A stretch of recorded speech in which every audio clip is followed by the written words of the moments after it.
Sharks don't often get much big budget treatment in Hollywood, let alone megalodons. In fact, specifically for megalodons, besides the movie we were talking about and sequel, that's it. The rest are low quality Z-grade effects driven schlocky piles of shit, with only a few being genuinely entertaining. Yet on the flip side, there's a whole book series about them, with about 7 installments to be exact. Starting out with a probably one-sided fight between a mech and a T-Rex, the books expanded into the series it was today, with the ever-present idea of a movie adaptation taking many years, with on and off deals with several companies, as the books originally released in 1997. Then finally the film was released over 21 years later, with everyone's favorite mechanic Jason Statham. Wait, what? Sure. That works. It would come out to decent success in America, but huge success overseas, and would lead to a sequel coming out this summer. Now, you're gonna hear me poke holes and fun at this movie, but just know I don't actually hate it. It does what it sets out to do and does it well, for the most part. So don't take this super seriously. I'm just here to have a good time making fun of a goofy-ass movie that knows, for the most part, it's a goofy-ass movie. The film begins with a broken nuclear submarine being rescued by Jonas Taylor, who I'll just call Jonas, and 2 other men. They've got approximately 11 people safe, but since whatever is attacking them is absolutely obliterating the hull of the submarine, Jonas has to make a decision whether or not to save the 11 odd people or the 2 left on. They actually say later on that's 8. I guess there's a couple other people that just, saw them knocked out or whatever. I thought they were saved, but apparently there's a couple other people left on. It's a surprisingly tense scene, but since Jonas's pull-out game is strong, he leaves those 2 fuckers to die as the submarine explodes and the unseen attacker is, seen, and explodes as well. It's a giant-ass meg, which definitely poses some questions with the internal logic we see set up later. Since there's a layer of cloud basically covering up where the megs live, and only when the main characters enter it does it allow them to escape. How did this one escape? It didn't live long, and it's just here for this admittedly cool opening sequence, but how? Wouldn't it have been cool to actually have this be part of the twist? Maybe not kill the shark and have it be the second meg that appears, and show how the cloud covering up the marina trench is disappearing because of global warming or the malicious practices of this big company we see later on or whatever. I'm just spitballing here. And they've escaped before, but they take forever to reach and stay there because of the different pressure in the regular sea versus the extra deep part of the Mariana Trench. That would be cool. Just some basic idea like that. That would be kind of interesting and just cool, and reincorporate the opening in a different way besides, I have PTSD because I left some people to die. That's still cool, but I don't know. You could do 2 things with it, or whatever. Either way, it's a cool scene that leaves Jonas as terrified as his actor was when he realized just how many Fast and Furious movies he signed up for. I don't know why I'm saying his actor as if he's some unknown person, and I didn't just say his name like a minute ago. Anyways, we cut to 5 years later on the Mono 1, as the film tells us twice. Nice. It is here we meet Jack. You know what, I'm just gonna call him Dwight because, obviously. And Dr. Minwei, his daughter Su Yin, and their daughter Mei Ying, with Dwight speaking less than stellar Chinese. He's, of course, the rich douche, although he isn't as evil as you would expect, kinda like Russell in Deep Blue Sea. A nice twist on the cliché. Although Dwight has finally outclassed Jim with his pranks, spending $1.3 billion on the Mono 1. We then also get a tour of the place, which is honestly really cool, kinda high-techy without being over the top and too unrealistic. We also meet Heller, someone who was saved in the beginning, but not super duper grateful towards Jonas about it. In fact, not grateful at all. We also meet Jax as well as DJ, names people who work in this place would totally have. They also see a submarine with Jonas' ex-wife Lori, the wall before Doug Walker destroyed it, and Toshi. And Mac, but he's not in the submarine, but up above. Made him sound like God, but okay. They discuss the Mariana Trench is not actually the deepest part of the ocean, but the deepest. They explain it's actually a layer of hydrogen sulfide that goes deeper, so it's still technically part of the Mariana Trench, just not the deepest.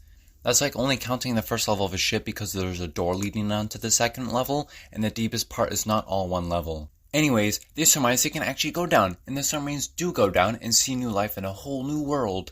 Unfortunately, Aladdin's carpet doesn't like them and beats the shit out of their submarine, making it go offline and sending the others into search and rescue mode. We've gone 5,000 meters, 8,000 meters. At some point, it just becomes a number. At some point, this little thing called water pressure presents a problem.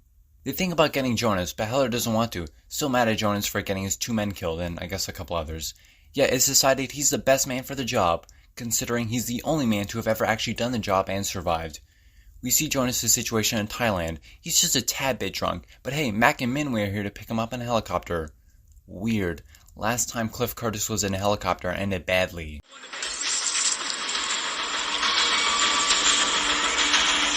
And hey, there's also a character named Lori in this. The universe is expanding.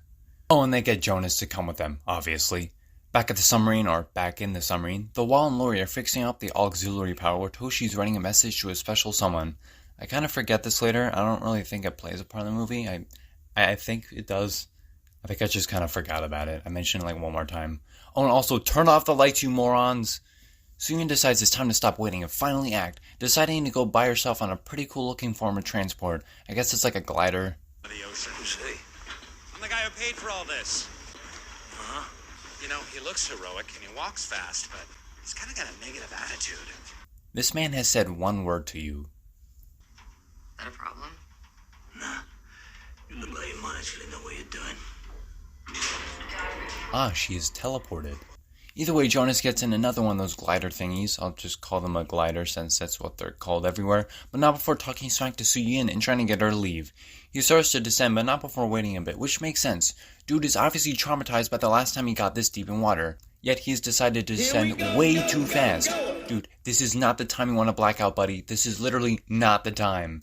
Soo-yeon gets attacked by a squid, nearly being crushed to death, which she is apparently fine with, judging by her uninterested reaction, before it's killed as the shark is finally revealed, 34 minutes in.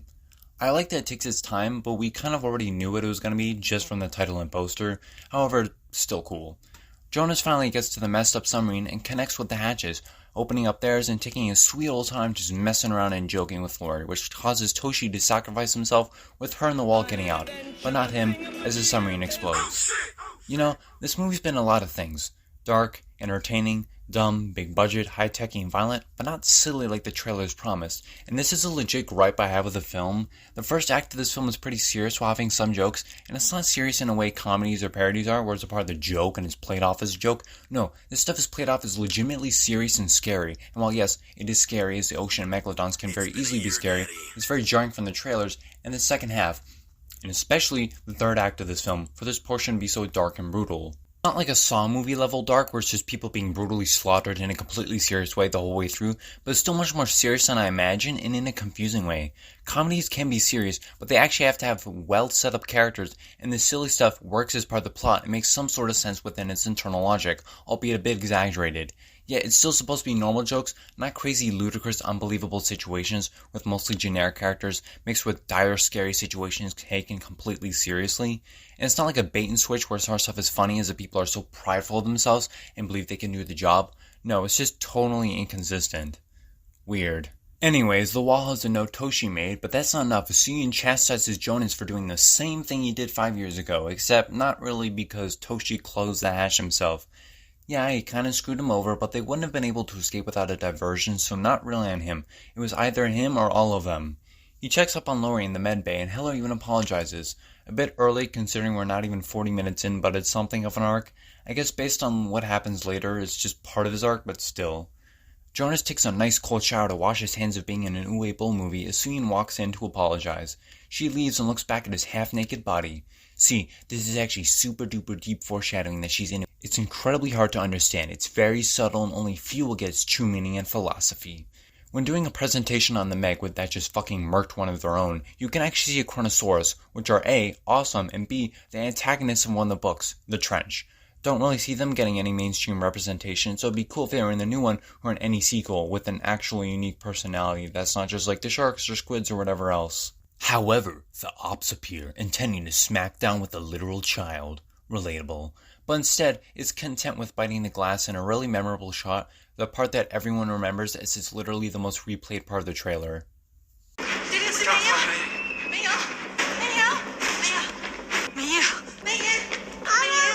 Thank you, I almost forgot about this useless character's name. Just do some random intervals like that for the rest of the movie? Thanks. I actually never do that, but whatever. They realize the Meg is watching them, but oh no, it's actually just the whale. You guys are so silly. Oh, never mind, it's dead.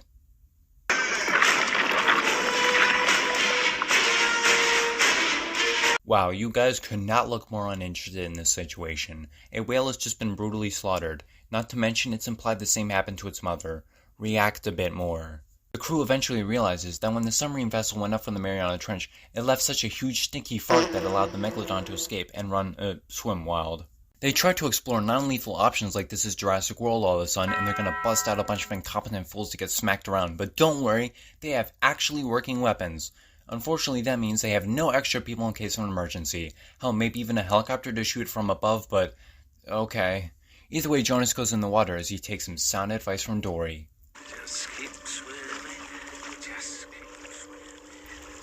If only the shark was named Bruce. The Meg goes under and so does Jonas in a legitimately tense sequence only ruined by the annoying stinger used in most jump scares. Jonas manages to actually tag the Meg so Soyeon can get in a cage even though the shark leaves, as they can track it. However, that doesn't mean there are no hiccups beforehand, as they pull Jonas back but create vibrations, which Soyeon tells him to stop doing, despite the fact that stopping won't do anything. It heard the vibrations and will come after you. It's best to just continue and not risk Jonas dying. Yeah, I could catch up and crash into the boat, but as we see later, it stops before going into the boat for some reason. Jonas, it's coming at you. You think I didn't notice? Stop the boat! Stop the boat! Maybe it's just me, but it's weird to hear him this vocal. He's usually lower, more gravelly. Either way, Soyeon is ready to go into the cage, which won't break, but she'll wish it would, as the Meg starts swallowing it the whole time, yet she manages to shoot it with this lethal injection of poison as Jonas dives in. The second time within 10 minutes. Dude is just not having the time of his life right now. Soyeon's masks break as Jax falls into the water as Meg nearly crashes into the ship to kill her, but just kinda stops, like I said earlier. Okay. Jonas grabs Soyeon and the others wrap a rope around the shark and the poison ends up working, killing it. However, Soyeon needs to be brought to this ship's med bay area thing as her and Jonas bond. They go out to a deck and see the giant-ass shark just perched on the side of the boat. Yeah, great way to tip it over, or maybe I'm wrong, still seems like it would tip it over.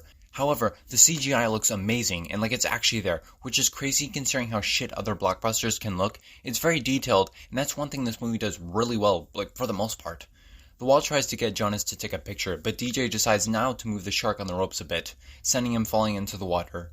Weird, he's usually the character to point out how stupid something like that is.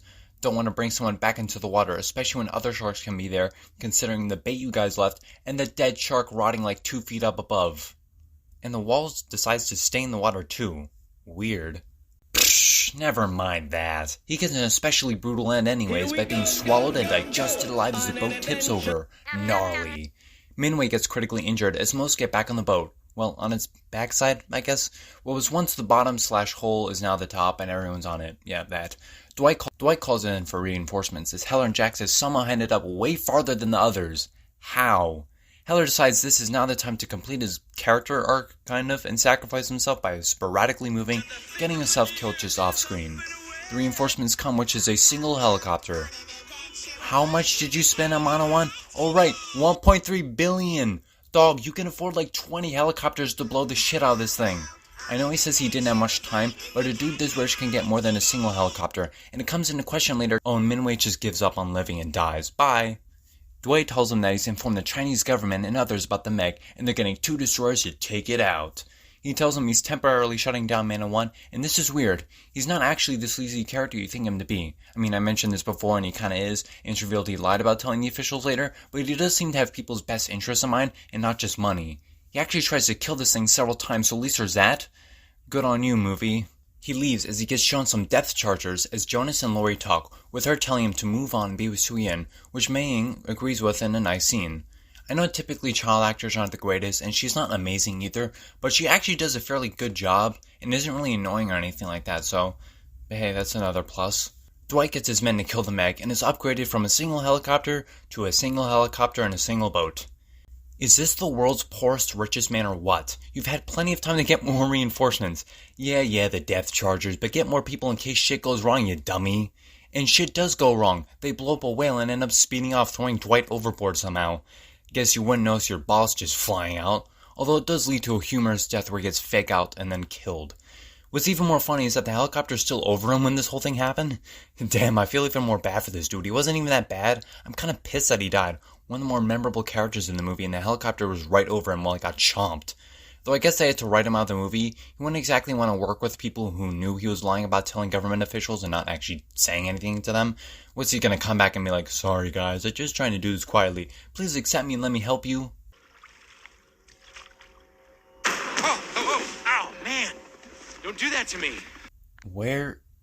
Where did he come from? Like, I get he jumped from the whale, but he jumped backwards for some reason, and how come, like, the other characters couldn't see him jumping? It's just, like, a really weirdly placed jump scare. Like, they would have seen him run up to the boat and then jump onto it backwards for some reason. They would have seen it. I'm confused what's played off like a jump scare. It's weird.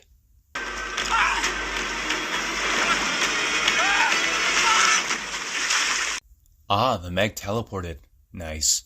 Back at the barnyard, the main group decides to commandeer the evac ship with the gliders and other weapons to kill the Meg. Oh, and don't get too close to the beach, okay? Thanks, guys! Oh, and speaking of beaches, check out this one. Teeming with people. Lots and lots of people. Oh, and a guy in a ball. I'm sure he's not important and are destined to die brutally. A wedding gets crashed as a dog named Pippin. Really, movie? Alright. Gets nearly eaten while a kid asks his mother to go out and swim. The tack on the Meg falls as it gets wrapped around chains. Seems like it's always finding a way to get wrapped in something, whether it be ropes or chains, and starts pulling some docks, I guess, something like that, something that people are on in the middle of the beach, as people start swimming and panicking and dying in panic, as the dude in the ball gets killed in an especially gruesome way, suffocating under the deflated ball and being digested alive. Horrific. Eventually, the shark gets pulled away by the sounds of a whale, thinking it's a relative of the ones he murked coming for revenge. I do like how you can see remnants and bits of clothing and likely people in the Meg's mouth. Nasty little detail. It catches up to Jonas and the glider thingy-majig in a cool sequence, but things up above aren't much better as... Now how the fuck does that happen? Whatever, it makes for another cool action beat as the characters have to get off this boat as the exploded helicopters crash. Or something like that. The Meg starts coming after the ones in the water as Jonas decides to finally end this once and for all. It's not about the people you lose. It's about the people you save. Wow, the Dalai Lama wishes his sayings were as hashtag deep as yours. Stay blessed, yo. So anyways, Jonas stabs the Meg in the eye, which is actually one of the less absurd things to happen in this movie. Sharks can actually jump out of the water like this, so hey, good on you, movie. Jonas gets saved, as so does Pippin, and everyone rejoices as the film ends in the only proper way. And that was the Meg. Fun. Usually when these types of blockbusters come out, they're dumb like this movie, but not fun. And while it isn't the most fun it could be, partially because it is so dumb and usually I get more enjoyment out of things that are unironically well made, it still serves its purpose well. Yes, it does have a confusing tone for the first third, and even parts of the second third of the film, and yes, the characters are rather generic. They're not anything special, and the characters do make stupid decisions, but I think the movie kinda knows it. It plays it off as a joke that legitimately works at times, and it's also just pretty damn fun. It makes use of the water setting, and gives us some pretty creative action sequences. Maybe it's just because there's not many of these films, but it fills a niche I wish more movies did. It also looks good, especially with a decent portion of the CGI. However, I did say decent, not all of it, as it sometimes looks pretty cheap and just off. However, it still manages to be a decently well-made shark movie.